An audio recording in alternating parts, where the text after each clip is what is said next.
Data structure. तो आज हम लोग डेटा स्ट्रक्चर के बारे में पढ़ने वाले हैं।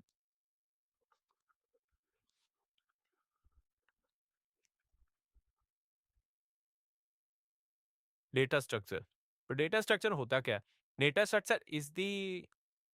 द स्टोरिंग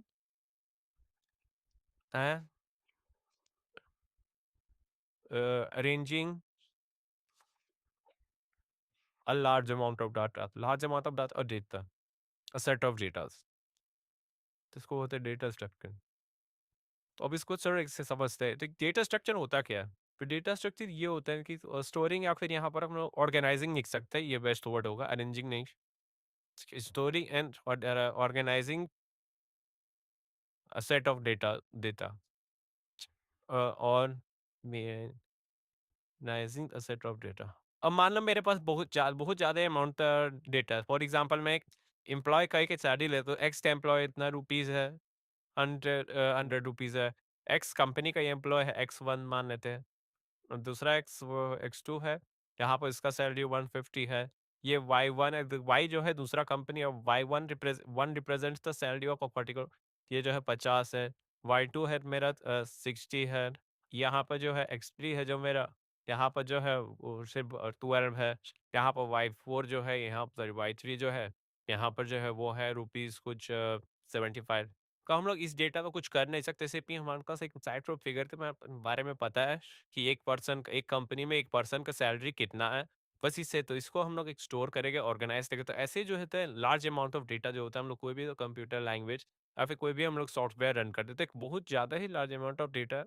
रहता है। जैसे कि फॉर एग्जांपल हम लोग एआई में ले ले, तो एआई को कोई भी मशीन, एआई में नहीं, हम लोग जाते हैं मशीन लर्निंग में। तो मशीन लर्निंग में हम लोग कोई भी तो मॉडल को ट्रेन करना होता है, वहाँ पर बहुत ही ज़्यादा लार्ज अमाउंट ऑफ डेटा रहता है। तो उसको पहले अरेंज करना होता है, एक पर्टिकुलर इंफॉर्मेशन देना होता है, पैटर्न्स फाइंड करके उसमें डालना, सो डैट कि मशीन उस डेटा से लर्न करे, पैटर्न फाइंड आउट करे, और फिर उसके बाद वो जो है अपना आउटपुट दे। तो ये होता है data structure. Data structure important इसलिए क्योंकि वो स्टोर करता है और ऑर्गेनाइज करता है डेटा को, लार्ज अमाउंट ऑफ डेटा को, सो डैट कि कंप्यूटर भी इजिली एक्सेस कर पाए, और हम लोग कभी कभी अगर एक्सेस करना हो तो इजिली हम लोग उसको एक्सेस कर पाए। अब डेटा स्ट्रक्चर में जो आता है, हम लोग टाइप्स ऑफ डेटा स्ट्रक्चर आता है।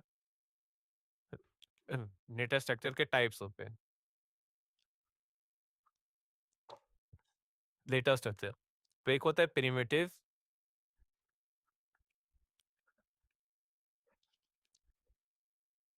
फिर एक होता है नॉन प्रिमिटिव।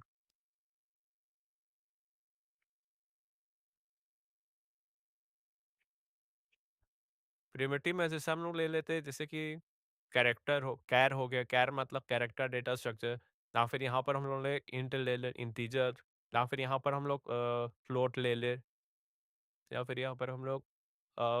बूलियन ले ले, ट्रू फॉल्स में। ये सब जो होता है प्रिमिटिव, मतलब एकदम बेसिक लेवल का। लेकिन यहाँ पर जो नॉन प्रिमिटिव में आता है, पहला जो आता है यहाँ पर, ये आता है लीनियर डेटा स्ट्रक्चर। लीनियर जो होता है ये होता है, और एक जो होता है यहाँ पर जो होता है non linear.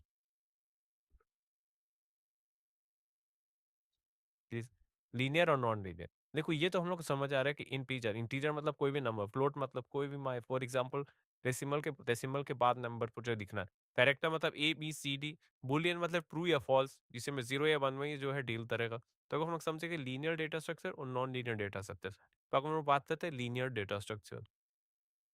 Linear data structure क्या होता है? जो लीनियरली स्टोर होता है, सिक्वेंशियल फॉर्म में जो होता है स्टोर होता है, और यहाँ पर जो एक एलिमेंट है वो सिर्फ एक ही एलिमेंट से, मतलब for example one element is connected to only one other element. मतलब समझो, इसका एग्जांपल जो है एरे। तो मान लो कि मैंने एक 2D एरे बनाया है, ठीक। एक एम्प्लॉय और उसका उन लोग का सैलरी का, ठीक है ना? तो एम्प्लॉय जैसे कि मैं ये मान लीजिए एम्प्लॉयड, और एम्प्लॉय में मान लीजिए सैलरी, ठीक। फॉर एग्जांपल एक्स नाम का एम्प्लॉय है, तो उसने कुछ उस पर सैलरी कुछ 1000, वाई नाम पे एम्प्लॉय उसका सैलरी कुछ 500, जेड नाम पे एम्प्लॉय होस्टर है 2070 अब देखो यहाँ पर एज जो बेटा है जो कैसे जो वो ये पर्सन का नेम जो एम्प्लॉय का नाम है वो भी एक क्या है वो भी एक डेटा है और यहाँ पर ये भी एक डेटा है देख यहाँ पर वाई जो है पर्सन का नाम है वो किससे कनेक्टेड है सैलरी 500 के अमाउंट वो भी एक डेटा है जेड क्या है यहाँ पर एक पर्सन का नाम है यहाँ से कनेक्टेड है तो एक डेटा अब उसके अगली देखता है नहीं कनेक्टेड है और किसी से कनेक्टेड है नहीं मतलब रिलेशन दूसरे से अब उन्होंने समझिए क्या होता है well अब समझेंगे लोग क्या हो सकता है हाँ लॉन्ग यहाँ पे जो डेटा स्टोर होता है वो हायरार्किकल फॉर्म में जो होता है स्टोर होता है जैसे कि कोडिंग यहाँ पर और जो एज जो डेटा होता है वो एन नंबर ऑफ नहीं ना एन नंबर ऑफ डेटा से एन नंबर ऑफ डेटा से कलेक्टेड होता है जैसे कि हम लोग ट्रीज का एग्जांपल ले रहे या फिर ग्रास का एग्जांपल ले ले तो यहाँ पर ये हो गया इसका हम लोग आगे फर्दर एग्जांपल समझे रहे तो ये हो गया अब देखो आप समझ आते हैं कुछ कंपनी में यूज होने वाले टर्म्स और कुछ बेसिक डेफिनेशंस और बायोलॉजी पर्सपेक्टिव से बात करें और कंपनीज कुछ इंटरव्यू में से डेटा डेटा क्या होता है no fact and figures raw facts and figures को हम लोग डेटा बोलते हैं रॉ फैक्ट्स एंड फिगर्स मतलब जैसे कि हम लोग इनिशियली देखा था कि एक कंपनी हम लोग दो कंपनी को कंपेयर कर रहे थे उनके एम्प्लॉय के सैलरी के बेसिस पे अब एक्स वन डेम कुछ था सैलरी X2 का दूसरा था Y1 का दूसरा था Y3 का दूसरा था Y2 का वो रॉ फैक्ट्स एंड फिगर मतलब 8% सैलरी है मैंने वो हम लोग को पता चला लेकिन उस हम लोग कुछ कंक्लूजन ड्रॉ नहीं कर पा रहे उस पिन हम लोग को उस डेटा को स्ट्रक्चर देना होगा तो ये हो गया अब फॉर एग्जाम्पल यहाँ पर हम लोग समझ लेते हैं एक और एग्जाम्पल यहाँ पर हम लोग एक कंपनी लेते हैं जिसका मल्टीपल ब्रांचेस है इस कंपनी है इसका मल्टीपल ब्रांचेस है लाइक यहाँ पर दिल्ली ब्रांच है बैंगलोर ब्रांच है नहीं ये नहीं था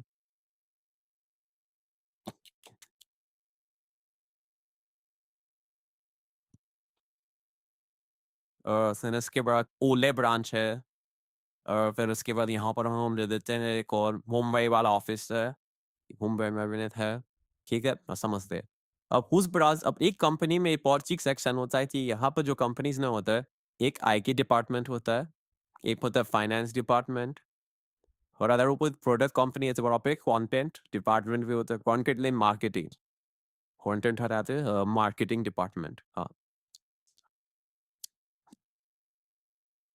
मार्केटिंग डिपार्टमेंट है अब सब में अलग अलग लोग काम करते हैं आईटी डिपार्टमेंट दिल्ली तो कोई आईटी डिपार्टमेंट में अलग बंदा होगा मैंगलोर का आईटी डिपार्टमेंट में कोई अलग बंदा होगा यहाँ पर फाइनेंस तो कोई आईटी डिपार्टमेंट में अलग बंदा होगा तो यहाँ पर ये सब जो होता है कौन काम करते हैं ठीक अब फॉर एग्जाम्पल डेटा क्या इन लोग पर सैलरी हम लोग बात करें या फिर इन लोग को वर्किंग एक्सपीरियंस बात करें या फिर कितना साल से कंपनी में ये बात है तो ये उन लोग के लिए डेटा की तरह जो है यहाँ पर काम करेगा फिर अब डेटा हो उसके बाद हम लोग समझते रिकॉर्ड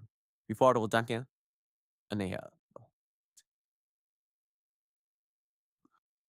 देखा तो समझ गया पर मत समझ गया रिकॉर्ड रिकॉर्ड होता क्या है तो रिकॉर्ड ये होता है कि जैसे कि फॉर एग्जांपल हम लोग एक पूरे दिल्ली के हाई 18 का सारे बंदोबस्त है रुटली हम लोग एक जगह स्टोर किए तो उसको बोलते रिकॉर्ड पता was जैसे कि in Mumbai what we do it just easily collection of data belongs to an same entity hey Delhi के आईटी की टीम पर डेटा एक जगह पर है दिल्ली में फाइनेंस टीम पर डेटा एक जगह पर है दिल्ली के क्या नाम है इसका हाँ मार्केटिंग टीम का डेटा जो है एक तरफ है यहाँ पर ये हो गया कि जो यहाँ पर ये जो ये रिकॉर्ड हो गया आईटी किन का क्या रिकॉर्ड है परफॉर्मेंस दिया मार्केटिंग किन का क्या रिकॉर्ड है परफॉर्मेंस दिया अब ये हो गया अब फाइन ट्राई मतलब it is the collection of what collection of records ठीक करेक्शन ऑफ रिकॉर्ड्स मतलब फॉर एग्जांपल अब मैंने दिल्ली का ही सब मेरा रिकॉर्ड हो गया अब मैं इसको एक और जगह में स्टोर किया हो दिल्ली वाले को मैं अलग जगह स्टोर किया हो मैं बेलगुरु वाला का अलग जगह स्टोर किया हो फिर इसके बाद मैं यहाँ मुंबई वाले का एक अलग जगह स्टोर किया,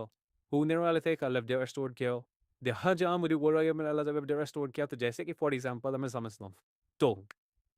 क्या मैं समझो, अरे नजीब मैं कंपनी का मैं एक पुणे एक कंपनी को जितना भी जहाँ भी काम करूँ उसका एनालिसिस ढूंढूंगा, तो पहले मैं क्या ढूंढूँ, पहले मैं फायर ढूंढूंगा। चीज़ एरिया पर मुझे एनालिसिस करना, फॉर एग्जाम्पल मुझे दिल्ली दुबई वेर मैं फायर ढूंढना, फिर उस पर मुझे मार्केटिंग टीम में जाओगे तो मैं मार्केटिंग रिकॉर्ड देखूंगा, मार्केटिंग रिकॉर्ड देखा, मार्केटिंग रिकॉर्ड देखने के बाद मैं उसका डेटा पर जाऊँगा कि डेटा क्या होता है,